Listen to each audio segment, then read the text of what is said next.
დღევანდელ დროში ქრისტიანობა არის რელიგია, რომელსაც მსოფლიოში ყველაზე მეტი მიმდევარი ჰყავს. მაგრამ როგორ დაიწყო ეს რელიგია? სწორედ ამას გავიგებთ ახლა. ის არ დაწკაგულა როგორც დიდი რელიგია, არამედ როგორც პატარა ჯგუფი რომის იმპერიის ფარგლებში.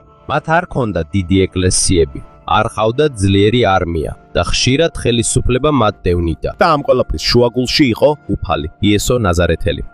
იესო იყო ებრაელი, რომელიც ცხოვრობდა იუდეაში. მაშინ ეს რომის იმპერიის დაქვემდებარებაში იყო. დღეს ყოფილი იუდეა ისრაელისა და პალესტინის ნაწილია. უბრალეს ისტორიკოსთა თქმით, იესო ნამდვილად ცხოვრობდა და რომაელებმა იგი პირველ საუკუნეში ჯვარზე გააკრეს. ჩვეულებრივ ამბობენ, რომ მისი სიკვდილი მოხდა ჩვენი წელთაღრიცხვით 39-დან 33 წლებს შორის. ქრისტიანებისთვის იესოს ისტორია ჯვარზე არ დასრულებულა. ისინი სჯერათ, რომ ის მკვდრეთით აღდგა და ის ღმერთის ძეა. მისი აღდგომა და დაბრუნება ქრისტიანული რწმენის ნაწილია. იესოს სიკვდილის შემდეგ მის მიმდევრებს ძალიან რთული ამოცანა დარჩათ. მათ უნდა გაეგრძელებინათ მისი სწავლების გავრცელება, მიუხედავად იმისა, რომ ის მათ გვერდით აღარ იყო. ამას ძირითადად მოციქულები აკეთებდნენ. ისინი იყვნენ იესოს უახლოესი მიმდევრები, რომლებიც პირადად ახლოს იყვნენ მასთან, როცა ის ქადაგებდა. თავდაპირველად მათი ჯგუფი მცირე იყო. პირველი ქრისტიანების უმეტესობა ასევე ებრაელები იყვნენ. ისინი ჯერ კიდევ არ ფიქრობდნენ, რომ ქმნიდნენ ახალ რელიგიას მთელი მსოფლიოსთვის. მათთვის ისინი უბრალოდ აგრძელებდნენ რწმენას ისრაელის ღმერთში. ამავე დროს აღიარებდნენ იესო ქრისტეს როგორც აღთქმულ მესიას, ანუ ხსნელს. მათ დაიწყეს ქადაგება იერუსალიმში და მიმდებარე ადგილებში. ისინი ყვებოდნენ იესოს ცხოვრებას, სიკვდილს და როგორც ამბობდნენ, მის აღდგომას. მაგრამ იყო ერთი კაცი, რომელმაც დიდი ძალისხმევა გაიღო ქრისტიანობის გავრცელებაში. ეს იყო პავლე. მისი სახელი ადრე იყო სავლე. ის იყო ებრაელი და რომის მოქალაქე, რომელიც თავიდან ეწინააღმდეგებოდა იესოს მიმდევრებს. მაგრამ ეს ყველაფერი შეიცვალა. პავლეს წერილებისა და მოციქულთა საქმეების მიხედვით, მისი ცხოვრება შეიცვალა მას შემდეგ, რაც დამასკოში მიმავალმა ხილვა ნახა. მან თქვა, რომ მას გამოეცხადა აღდგომილი იესო. მას შემდეგ პავლე გახდა ერთ-ერთი ყველაზე მნიშვნელოვანი მისიონერი ადრეულ ქრისტიანობაში. მისიონერი არის ადამიანი, რომელიც მოგზაურობს თავისი რელიგიის გასავრცელებლად და გასასწავლად. პავლე მნიშვნელოვანი იყო იმიტომ, რომ მხოლოდ ებრაელებში არ ქადაგებდა. მან ასევე ასწავლა იესოს გზავნილი გენტილები, ანუ ადამიანები, რომლებიც ებრაელები არ იყვნენ. ეს დიდი ცვლილება იყო. ამის გამო, ქრისტიანობა აღარ იყო მიბმული მხოლოდ ერთ ერს ან ქვეყანას. ქრისტიანად შეიძლება გამხდარიყო ბერძენი, რომაელი, სირიელი ან ნებისმიერი, ვინც იესოს ირწმუნებდა. პავლე მოგზაურობდა რომის იმპერიის სხვადასხვა ნაწილში. ის გადიოდა იმ ადგილებში, რომლებიც დღეს თურქეთის, საბერძნეთის, სირიის, კვიპროსისა და იტალიის ნაწილია. მისი მოგზაურობები ადვილი არ იყო. ის ფეხით გადიოდა დიდ მანძილებს, მგზავრობდა გემებით, რომლებიც შეიძლება ქარიშხალმა დააზიანოს და შედიოდა ქალაქებში, სადაც მისიონერებს შეიძლება უარი ეთქვათ ან დაეზიანებინათ. ყოველ ადგილას პავლე ასწავლიდა სახლებში, საჯარო ადგილებში და სინაგოგებში. როცა ვინმე იჯერებდა, ისინი ქმნიდნენ პატარა ქრისტიანულ საზოგადოებას. პავლეს წასვლის შემდეგ ის წერილებს წერდა ამ ჯგუფებს, რათა ეპასუხა მათ კითხვებზე და მოეგვარებინა მათი პრობლემები. ამ წერილებიდან ზოგი ახალი აღთქმისა და ბიბლიის ნაწილი გახდა, რადგან რომაელები ხშირად იყენებდნენ გზებსა და მარშრუტებს და საზღვაო გზებით მისიონერები უფრო სწრაფად მოგზაურობდნენ. მარშრუტები, რომლებიც რომაელი ჯარისკაცებისთვის, ვაჭრებისთვის და ოფიციალური პირებისთვის იყო შექმნილი, ქრისტიანობის გავრცელებისთვისაც გამოიყენებოდა. მხოლოდ რამდენიმე ათწლეულის განმავლობაში ქრისტიანული თემები გაჩნდა იუდეაში, სირიაში, მცირე აზიაში, საბერძნეთში, ჩრდილოეთ აფრიკასა და რომში. ასევე არსებობს ისტორიები სხვა მოციქულების შორეულ ადგილებში გამგზავრების შესახებ. კოპტ ქრისტიანთა ტრადიციის მიხედვით მარკოზ მახარებელი დაეხმარა ქრისტიანული თემის დაარსებას ალექსანდრიაში, ეგვიპტეში პირველ საუკუნეში. აქედან წარმოიშვა კოპტური მართლმადიდებელი ეკლესია, რომელიც მსოფლიოში ერთ-ერთი უძველესი ქრისტიანული ეკლესიაა. ასევე არსებობს ტრადიცია, რომელიც ამბობს, რომ თომა მოციქული ინდოეთში ჩავიდა და იქ ქრისტიანული თემები დაარსა. ინდოეთში არსებობენ უძველესი ქრისტიანული ჯგუფები, რომლებიც თვლიან, რომ მათი რწმენა თომასგან მომდინარეობს. თუმცა ისტორიული მტკიცებულებები საკმარისი არ არის ამის დასადასტურებლად. როდესაც ქრისტიანობა ვრცელდებოდა, დაიწყეს იესოს შესახებ ამბებისა და სწავლებების ჩაწერა. 4 სახარება: მათე, მარკოზი, ლუკა და იოანე არის მთავარი წიგნები, რომლებიც მის ცხოვრებას, ქადაგებას, სიკვდილსა და აღდგომას აღწერენ. ისინი ერთდროულად არ დაუწერიათ. მეცნიერების უმეტესობის აზრით ისინი პირველ საუკუნეში იესოს გარდაცვალებიდან რამდენიმე ათწლეულის შემდეგ დაიწერა. თითოეულ სახარებას აქვს თავისი თხრობის სტილი და საკუთარი გზავნილი, რომელსაც განსაკუთრებულად უსვამს ხაზს. პავლეს წერილებთან და სხვა ქრისტიანულ ნაწერებთან ერთად ისინი ახალი აღთქმის საფუძველი გახდა, მაგრამ როგორც ქრისტიანების რიცხვი იზრდებოდა, მათ წინააღმდეგობაც ძლიერდებოდა. ქრისტიანობა რომის იმპერიაში არც ყველგან და არც ყოველთვის დაუყოვნებლივ არ აკრძალულა. მდგომარეობა იცვლებოდა ადგილის, მმართველისა და დროის მიხედვით. თუმცა იყვნენ იმპერატორები და ადგილობრივი მოხელეები, რომლებიც ქრისტიანებს სჭიდნენ. მაგრამ რატო? ერთ-ერთი პრობლემა ის იყო, რომ მრავალი ქრისტიანი უარს ამბობდა რომის ღმერთებისადმი თაყვანისცემაზე და იმპერატორისთვის მსხვერპლის შეწირვაზე. მთავრობისთვის მათი უარი მხოლოდ რელიგიური საკითხი არ იყო.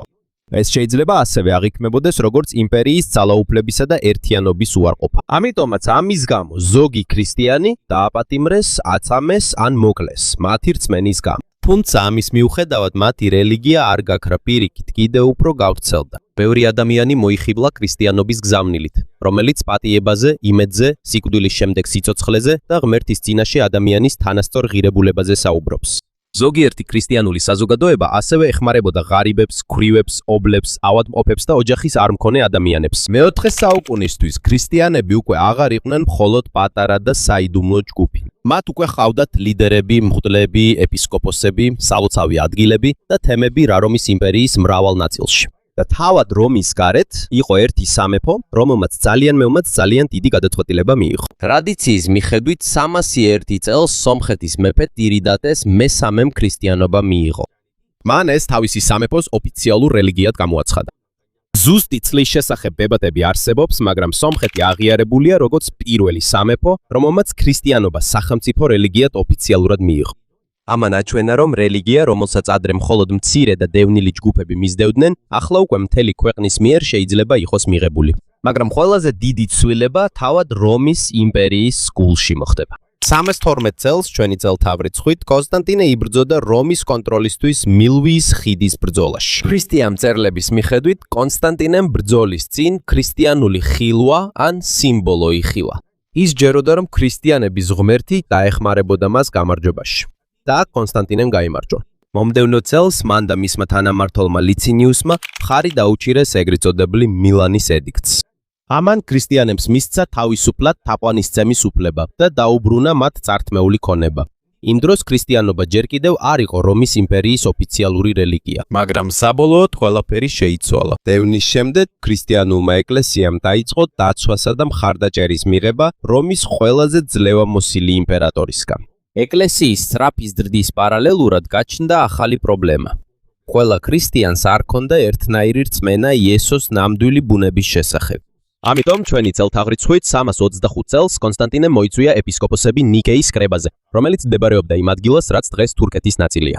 აქ ეკლესიის ლიდერებმა განიხილეს თუ როგორ არის იესო დაკავშირებული ღმერთ მამასთან. შეხვედრამ გამოიღო ნიკეის სიმბოლოს პირველი ფორმა.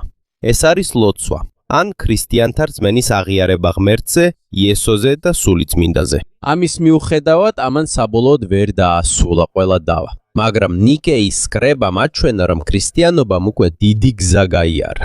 თუმცა მას შემდეგ, რაც ქრისტიანობა რომის იმპერიაში ლეგალური გახდა, საჭირო იყო, რომ მას ჰქონოდა მკაფიო და ერთიანი სწავლება. ერთ-ერთი ყველაზე მნიშვნელოვანი ნაბიჯი ამაში იყო კარგად შედგენილი ბიბლიის შექმნა ლათინურ ენაზე. ლათინური იყო ჩვეულებრივი ენა დასავლეთ რომის იმპერიაში. მაგრამ იმ დროს ძველი ლათინური ბიბლიის ასლები ერთმანეთისგან განსხვავდებოდა. იყო სიტყვები და ნაწილები, რომლებიც ერთნაირად არ იყო ნათარგმნი. ამიტომ წმინდა იერონიმე, ქრისტიანი მეცნიერი, რომელიც ფლობდა ლათინურს, ბერძნულს და ებრაულს, დაავალეს შეექმნა უფრო მოწესრიგებული ვერსია. ჩვენი წელთაღრიცხვით დაახლოებით 405 წლისთვის მან დაასრულა თავისი სამუშაოს დიდი ნაწილი. ეს თარგმანი ცნობილი გახდა როგორც ლათინური ვულგატა. მრავალი საუკუნის განმავლობაში ეს იყო მთავარი ბიბლია, რომელსაც დასავლეთის ეკლესია იყენებდა. ამ ბიბლიიდან ითხოვდნენ და ასწავლიდნენ მრავალი მღვდელი, ბერი, მეცნიერი და ეკლესიის ლიდერი ევროპაში. ვულგატა მნიშვნელოვანია, რადგან მან ხელი შეუწყო დასავლელი ქრისტიანებისთვის სწავლებებისთვის ტექსტებისა და ტექსტების უფრო ერთგვაროვნებას. მაგრამ მაშინ, როცა ქრისტიანობა ძლიერდებოდა ყოფილი რომის ტერიტორიის ფარგლებში, დასავლეთ რომის იმპერია დაეცა. 466 წელს ჩვენი წელთაღრიცხვით დასრულდა დასავლეთის რომის იმპერიის უკანასკნელი იმპერატორის მმართველობა. მისი ყოფილი ტერიტორია დაიყო მრავალ სამეფოდ, რომელსაც სხვადასხვა ჯგუფი მართავდა. თუმცა ქრისტიანობა არ გამქრალა. ამის ნაცვლად ეკლესიები და მონასტრები ევროპის ერთ-ერთ ყველაზე მტკიცე ორგანიზაციებად იქცნენ. ისინი ინახავდნენ წიგნებს, ასწავლიდნენ ხალხს, ეხმარებოდნენ ღარიბებს და ამზადებდნენ ახალ მისიონერებს. მონასტერი არის ადგილი, სადაც ბერები ერთად ცხოვრობენ. ისინი უძღვნიან თავიანთ ცხოვრებას ლოცვას, სწავლას, შრომას და მსახურებას. მონასტრებიდან მისიონერები იგზავნებოდნენ იმ ადგილებში, სადაც ქრისტიანობა ჯერ არ იყო გავრცელებული. ხშირად მათი სამუშაო სახიფათო იყო. მათ უწევდათ შორეულ ადგილებში მოგზაურობა, სხვა ენების სწავლა და იმ ადამიანებთან შეხვედრა, რომლებსაც საკუთარი რწმენა და ტრადიციები ჰქონდათ. მისიონერებმა ასევე შენიშნეს, რომ ქრისტიანობა უფრო სწრაფად ვრცელდებოდა, როდესაც მას პირველად ძლიერი მეფე იღებდა. როდესაც მეფე ქრისტიანდებოდა, ხშირად მას მისი ოჯახი, მოხელეები, ჯარისკაცები და ბევრი მოქალაქე მიხვებოდა. მაგრამ ეს არ ნიშნავს, რომ ყველა მაშინვე ნებაყოფლობით ირწმუნებდა. ზოგ სამეფოში მოქცევა ბრძანებით, ზეწოლით ან ძალით ხდებოდა. სხვა ადგილებში კი ქრისტიანობა ნელ-ნელა მიიღეს ქადაგებისა და ურთიერთობის გზით. ამ პერიოდის ერთ-ერთი ცნობილი მისიონერი იყო წმინდა პატრიკი. მე-5 საუკუნეში ის გაემგზავრა ირლანდიაში ქადაგებისთვის. იქ უკვე არსებობდა ქრისტიანული თემები მანამდე, სანამ ის ჩავიდოდა. ამიტომ ის არ ყოფილა პირველი, ვინც ქრისტიანობა მიიტანა კუნძულზე. თუმცა მას დიდი როლი ჰქონდა მისი გავრცელებაში. ის ესაუბრებოდა ადგილობრივ ლიდერებს, ასწავლიდა მოსახლეობას და ეხმარებოდა ქრისტიანული საზოგადოებების შექმნაში. ძველი ირლანდიური ტრადიციები მაშინვე არ გამქრალა. ბევრ ადგილას ნელ-ნელა ერთმანეთს შეერწყა ზოგიერთი ადგილობრივი ტრადიცია და ახალი ქრისტიანული პრაქტიკა. შემდგომში ირლანდია მნიშვნელოვანი ცენტრი გახდა სწავლებისა და მისიონერობისთვის. ბევრი ირლანდიელი ბერი გაემგზავრა ევროპის სხვა ნაწილებში. ერთ-ერთი მათგანი იყო კოლუმბა. 563 წელს, ჩვენი წელთაღრიცხვით, ის წავიდა ირლანდიიდან და დააარსა მონასტერი პატარა კუნძულ იონაზე, დასავლეთ შოტლანდიის მახლობლად. იონადან ბერები იგზავნებოდნენ შოტლანდიასა და ჩრდილოეთ ბრიტანეთში ხალხისთვის საქადაგებლად. ამასობაში დიდი ცვლილება მოხდა ყოფილ გალში, რომელიც დღეს ძირითადად საფრანგეთის ნაწილია. აქ მმართველობდა კლოვისი, ფრანკების მეფე. ფრანკები იყვნენ გერმანული ხალხი, რომლებმაც ძლიერი სამეფო შექმნეს. მას შემდეგ, რაც რომი დასუსტა დასავლეთ ევროპაში, მე-5 საუკუნის ბოლოს კლოვისი მოინათლა როგორც კათოლიკე ქრისტიანი. მისი გადაწყვეტილება ძალიან მნიშვნელოვანი იყო. იმ დროს გერმანული ტომები სხვა მმართველებიც იყვნენ ქრისტიანები, მაგრამ მათი უმეტესობა არიანელ ქრისტიანობას მისდევდა. მათ განსხვავებული რწმენა ჰქონდათ ქრისტესა და ღმერთ მამას შორის ურთიერთობაზე. კლოვისი კი იმ ქრისტიანობას მიემხრო, რომელსაც რომის ეპისკოპოსები და გალიის მრავალი მოსახლე მისდევდა. ამის გამო მისი სამეფო უფრო დაახლოებული გახდა კათოლიკურ ეკლესიასთან. ამან ასევე ხელი შეუწყო ფრანკების ძალაუფლების გაძლიერებას დასავლეთ ევროპაში. ესპანეთში ვიზიგოთებიც დიდი ხნის განმავლობაში მისდევდნენ არიანულ ქრისტიანობას, მაგრამ 589 წელს ჩვენი წელთაღრიცხვით მეფე რეკარედმა უარი თქვა არიანიზმზე და მიიღო კათოლიკური ქრისტიანობა. მის კვალს გაჰყვა ბევრი არისტოკრატი და ეკლესიის ლიდერი მის სამეფოში. ამის შედეგად ვიზიგოთთა მმართველებისა და მათი ქვეშევრდომების უმრავლესობის რელიგია უფრო მეტად დაემთხვა. ბრიტანეთშიც რომაელების წასვლის შემდეგ ქრისტიანობა სრულად არ გამქრალა.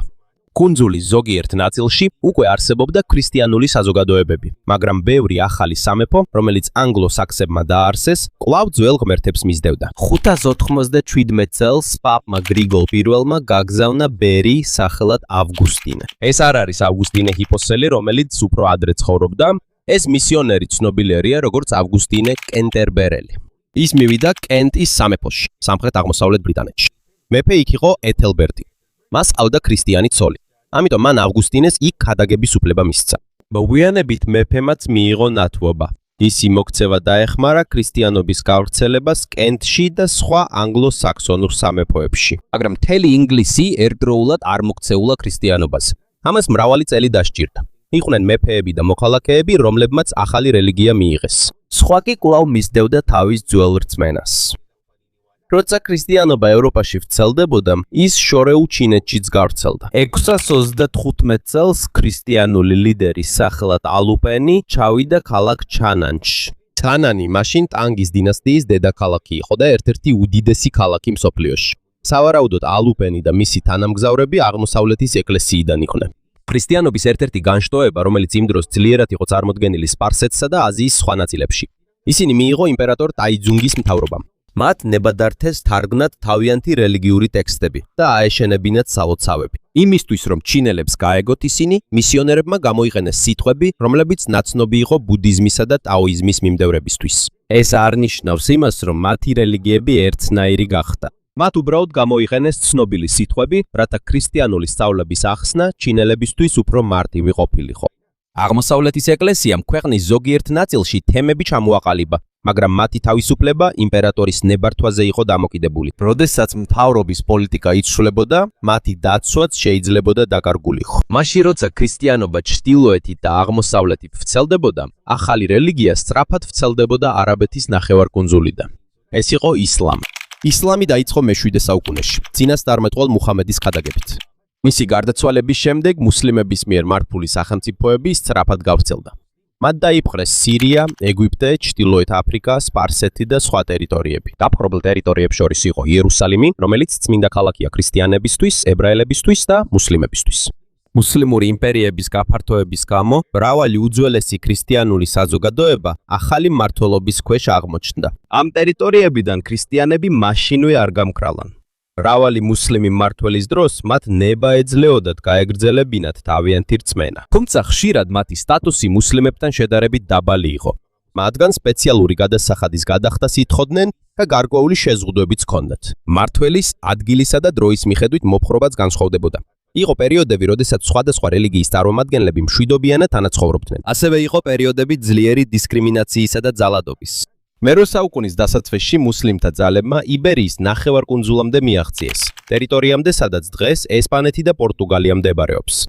ამასობაში დასავლეთ ევროპაში ერთ-ერთი ქრისტიანული სამეფო ძლიერდებოდა. ეს იყო ფრანკთა სამეფო. მისი ყველაზე ცნობილი მმართველი იყო შარლემანი. მან გააფართოვა თავისი ტერიტორია თანამედროვე საფრანგეთის, გერმანიის, ბელგიის, ნიდერლანდების, ჩრდილოეთ იტალიისა და სხვა მიმდებარე ტერიტორიების დიდ ნაწილზე. მან ქრისტიანობა გამოიყენა იმისათვის, რომ დაეერთიანებინა სხვადასხვა ჯგუფები, რომლებიც დაიპყრო. მან ააშენა ეკლესიები და მონასტრები. მან ასევე მხარი დაუჭირა მღვდლების სწავლასა და მომზადებას. თუმცა მის მმართველობაში ყველა მოქცევა მშვიდობიანი არ ყოფილა. საქსონებთან ბრძოლაში მან ზოგი ადამიანი ძალით მოაქცია ქრისტიანობაში. სასტიკად სჯიდა მათ, ვინც აგრძელებდა წინააღმდეგობას მის მმართველობასა და რელიგიას. 800 წლის შობის დღეს რომში პაპმა ლეო მე-3-მ კარლოს დიდი იმპერატორად აკურთხა. ეს კორონაცია მნიშვნელოვანი იყო, რადგან მან აჩვენა, რომ ძლიერი მეფე და პაპი შეიძლება თანამშრომლობდნენ. მეფე უზრუნველყოფდა სამხედრო და პოლიტიკურ დაცვას. პაპი კი მეფის მმართველობას რელიგიურ დამტკიცებას აძლევდა. ამის შემდეგ პოლიტიკა და ქრისტიანობა დასავლეთ ევროპაში კიდევ უფრო მეტად დაუკავშირდა ერთმანეთს. მაგრამ ევროპას ერთი მთავრობა არ ჰყავდა. მას ჯერ კიდევ ბევრი განცალკევებული სამეფო ჰქონდა, რომლებიც ხშირად იბრძოდნენ ერთმანეთთან. შემდეგ საუკუნეებში ქრისტიანობა გავრცელდა დანიაში, პოლონეთში, ნორვეგიაში, უნგრეთში, შვედეთში, ისლანდიაში, გრენლანდიაში და სლავების მიწებზე აღმოსავლეთ ევროპაში. კვლავ მნიშვნელოვანი გახდა მმართველების მოქცევა ქრისტიანობაზე. დანიაში მეფე ჰარალდ ბლუთუთმა მოინათლა მე-10 საუკუნეში. ამან ხელი შეუწყო ქრისტიანობის გაძლიერებას მის სამეფოში. თუმცა ყველა დანიელს ძველი რწმენა მაშინვე არ დაუტოვებია. პოლონეთში ჰერცოგმა მეშკო პირველმა ქრისტიანობა მიიღო 966 წელს. ამის შედეგად მისი სამეფო უფრო დაახლოვდა დასავლეთ ევროპის ქრისტიანულ სახელმწიფოებთან. ამან ასევე ხელი შეუწყო უფრო ორგანიზებული პოლონური სახელმწიფოს ჩამოყალიბებას. უნგრეთში მეფე სტეფანე პირველმა მხარი დაუჭირა ეკლესიების აშენებას და ქრისტიანული მთავრობის ჩამოყალიბებას. ნორვეგიაში რამდენიმე მეფემ ქადაგება და ძალა გამოიყენა ძველი ნორსული რელიგიის შესაცვლელად. ნორვეგიელი მისიონერები ასევე ჩავიდნენ ისლანდიასა და გრენლანდიაში. შვედეთში ზოგიერთი თემის მხრიდან უფრო ძლიერი წინააღმდეგობა იყო, იქ დიდხანს გაგრძელდა ძველი ნორსული ღმერთების თაყვანისცემა. მიუხედავად იმისა, რომ ზოგი მეფე უკვე ქრისტიანი იყო. კიევში კიდევ ერთი უმნიშვნელოვანესი მოქცევა მოხდა. 988 წელს ჩვენი წელთაღრიცხვით კიევის რუსის მმართველმა ვლადიმირ დიდმა მიიღო ბიზანტიური ქრისტიანობა. კიევის რუსი იყო დიდი სამეფო, რომელიც მოიცავდა მიწებს, რომლებიც დღეს უკრაინის, ბელარუსისა და ლიტვის ნაწილს შეადგენენ. ვლადიმირი მოინათლა და მხარი დაუჭირა თავისი ქვეშევრდომების მონათვასაც, რადგან ქრისტიანობა, რომელიც ვლადიმირმა მიიღო, ბიზანტიის იმპერიიდან მოდიოდა. ბერძნული რელიგიური ტრადიციები ძლიერად გავრცელდა კიევის რუსში. აქედან იღებს სათავეს ქრისტიანობის ღრმა კავშირი უკრაინის, ბელარუსისა და რუსეთის ისტორიასთან. მაგრამ მაშინ, როცა რელიგია ვრცელდებოდა, აღმოსავლეთისა და დასავლეთის ეკლესიის ლიდერებს შორის უთანხმოება მძაფრდებოდა. დასავლეთის ეკლესია ძალას იყენებდა. რომში პაპი აღიარებული იყო როგორც მისი უმაღლესი ლიდერი. აღმოსავლეთის ეკლესია კი ბევრ საქმიანობაში ბერძნულ ენას იყენებდა და მას რამდენიმე დიდი პატრიარქი ხელმძღვანელობდა. ერთ-ერთი ყველაზე მნიშვნელოვანი იყო კონსტანტინოპოლის პატრიარქი. დიდი ხანია დავა იყო პაპის ძალაუფლებას თაყვანისცემის წესებზე, მათ კრედოში რამდენიმე სიტყვაზე და სხვა ეკლესიის პრაქტიკებზე. 1045 წელს ჩვენი წელთაღრიცხვით რომისა და კონსტანტინოპოლის წარმომადგენლებს შორის ძლიერი კონფლიქტი მოხდა. ამას ხშირად დიდ განხეთქილებად მოიხსენიებენ. ყველაფერი ერთ დღეში არ გაყოფილა. მათი განსხვავებები დიდი ხანია ღრმავდებოდა და ამის შემდეგაც გაგრძელდა გაყოფა. მაგრამ ეს მოვლენა გახდა ქრისტიანობის ორ მთავარ ნაწილად გაყოფის ნათელი სიმბოლო. დასავლეთში იყო რომის კათოლიკური ეკლესია. აღმოსავლეთში კი იყო აღმოსავლეთის მართლმადიდებელი ეკლესია. ორივეს ერთი წარმოშობა აქვს და ბევრი საერთო რწმენა, მაგრამ მათი ხელმძღვანელობა განსხვავებულია. ზოგიერთი სწავლება და თაყვანისცემის წესი განსხვავებულია. ცოტავებულია ცოტა ხნის შემდეგ ბიზანტიის იმპერიამ დიდ საფრთხეს შეეჯახა. ბიზანტიის იმპერია იყო ყოფილი რომის იმპერიის აღმოსავლეთი ნაწილი. მისი დედაქალაქი იყო კონსტანტინოპოლი, რომელიც ახლა სტამბოლის ნაწილია თურქეთში. 1100 გვეულში სელჩუკმა თურქებმა ბიზანტიის იმპერიის დიდი ნაწილი დაიკავეს მცირე აზიაში. ბიზანტიის იმპერატორმა დახმარება სთხოვა დასავლეთის ქრისტიან მმართველებს. 1095 წელს პაპმა ურბან მეორემ მოუწოდა კათოლიკურ ეკლესიებს. გაემგზავრონ აღმოსავლეთში. მიზანი იყო ბიზანტიის იმპერიის დახმარება და იერუსალიმის აღება მუსლიმების მმართველობისგან. ეს იყო პირველი ჯვაროსნული ლაშქრობის დასაწყისი. პაპმა დაპირდა რელიგიურ ჯილდოსა და მიტევებას მონაწილეებს. ბევრი რაინდი, არისტოკრატი, მღვდელი და უბრალო ადამიანი გამოეხმაურა. ზოგიერთი რწმენის გამო შეუერთდა. სხვები კი ეძებდნენ მიცას, სიმდიდრეს, ძალაუფლებას ან ახალ შესაძლებლობებს. 1099 წელს ჯვაროსნებმა იერუსალიმი დაიკავეს. ქალაქის დაპყრობისას მრავალი მუსლიმი და ებრაელი მცხოვრები მოკლეს. ამის შემდეგ ჯვაროსნებმა აღმოსავლეთ ხმელთაშუაზღვისპირეთში რამდენიმე ქრისტიანული სახელმწიფო დააარსეს. მაგრამ მათი წარმატება მუდმივი არ აღმოჩნდა. მუსლიმმა მმართველებმა ნელ-ნელა დაიბრუნეს ტერიტორიები. მე-13 საუკუნის ბოლოსთვის ჯვაროსნებმა რეგიონში ბოლო დიდი ციხესიმაგრეც დაკარგეს. იბერიის ნახევარკუნძულზე ქრისტიან და მუსლიმ სამეფოებს შორის ბრძოლა უფრო დიდხანს გაგრძელდა. ქრისტიანმა მმართველებმა ნელ-ნელა გააფართოვეს თავიანთი ტერიტორია სამხრეთისკენ. ამ ხანგრძლივ პროცესს რეკონკისტა ეწოდება. ეს ერთი უწყვეტი ომი არ იყო. იყო ბრძოლის ასევე იყო შემთხვევები, როდესაც ქრისტიანი და მუსლიმი მმართველები თანამშრომლობდნენ თავიანთი სხვა მტრების წინააღმდეგ. ჩრდილოეთ ევროპაში ჯვაროსნული ლაშქრობები ასევე გამოიყენეს იმ ხალხის წინააღმდეგ, რომლებიც ჯერ კიდევ ძველ რელიგიას მისდევდნენ. ეს განსაკუთრებით ბალტიის რეგიონში მოხდა. აქ გაერთიანდა ქადაგება, მიწის დაპყრობა და ძალაუფლების გაფართოება. ჩინეთში კი მრავალი საუკუნის შემდეგ კათოლიკე მისიონერები კვლავ მივიდნენ. ერთ-ერთი მათგანი იყო ჯონ მონტე კორვინო. მან იმოგზაურა სომხეთში, სპარსეთში, ინდოეთსა და ჩინეთში. მე-13 საუკუნის ბოლოსთვის ის ჩავიდა კამბალიკში, ქალაქში, რომელიც მოგვიანებით პეკინი გახდა. მან იქ დააარსა ქრისტიანული საზოგადოება და მოგვიანებით გახდა არქიეპისკოპოსი. თუმცა ქრისტიანობა ჩინეთში მაინც მცირე დარჩა. და კიდევ უფრო დასუსტა მას შემდეგ, რაც დასრულდა მონღოლების ხელმძღვანელობით იუანის დინასტიის მმართველობა. ევროპაში ერთ-ერთი ბოლო დიდი ქვეყანა, რომელმაც ქრისტიანობა მიიღო, იყო ლიტვა. ჩვენი წელთაღრიცხვით 1386 წელს დიდი ჰერცოგი იოგაილა მოინათლა. ის პოლონეთის მეფეც გახდა და მხარი დაუჭირა კათოლიკური ქრისტიანობის გავრცელებას ლიტვაში. მაგრამ როგორც სხვა ადგილებში, აქაც ხალხის ძველი რელიგია მაშინვე არ გამქრალა. მრავალი წელი დასჭირდა, სანამ ახალი რწმენა სრულად გავრცელდებოდა. ამასობაში ბიზანტიის იმპერია თანდათან სუსტდებოდა. ჩვენი წელთაღრიცხვით 1453 წელს სულთან მეჰმედ მეორეის ოსმალურმა ძალებმა კონსტანტინოპოლს შეუტიეს. მძიმე ალყის შემდეგ ქალაქი დაეცა. ბიზანტიის იმპერია, რომელიც 1000 წელზე მეტხანს არსებობდა, გაქრა. კონსტანტინოპოლი ოსმალეთის იმპერიის დედაქალაქად იქცა.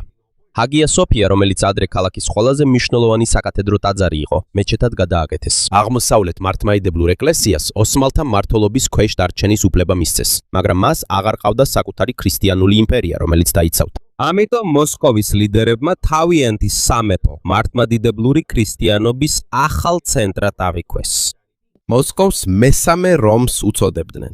მათთვის პირველი რომი იყო რომის იმპერიის ძველი დედაქალაქი. ხოლო მეორე კონსტანტინოპოლი. მას შემდეგ, რაც კონსტანტინოპოლი დაეცა, ისინი თვლიდნენ, რომ მოსკოვს ჰქონდა მართლმადიდებლური რწმენის დაცვის პასუხისმგებლობა. იმ დროს, როცა ევროპასა და ახლო აღმოსავლეთში ძალაუფლება იცვლებოდა, პორტუგალიისა და ესპანეთის გემები აფრიკის, აზიისა და მოგვიანებით ამერიკისკენ იწყებდნენ მოგზაურობას. ისინი მხოლოდ ახალ სავაჭრო მარშრუტებს არ ეძებდნენ. მათი მოგზაურობის მიზანი იყო ძალაუფლების გაფართოებაც და კათოლიკური ქრისტიანობის გავრცელებაც.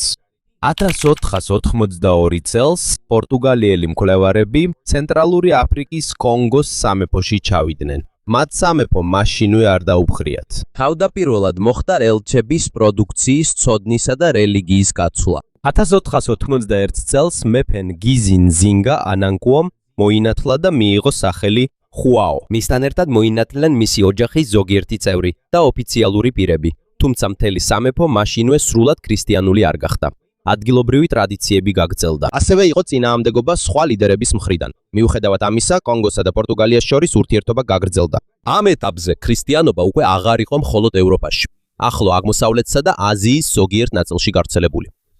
გემების წყალობით, რომლებიც შეძლებდნენ გადაეკვეთათ ვრცელი ოკეანეები, ქრისტიანობა ახალ ეტაპზე გადავიდა. თუმცა, ქადაგებასთან ერთად მოვიდა დაპყრობა, მონობა და ძალაუფლებისთვის ბრძოლა. ამიტომ ქრისტიანობის შემდეგი გაფართოება მხოლოდ რწმენის ისტორია არ იქნება.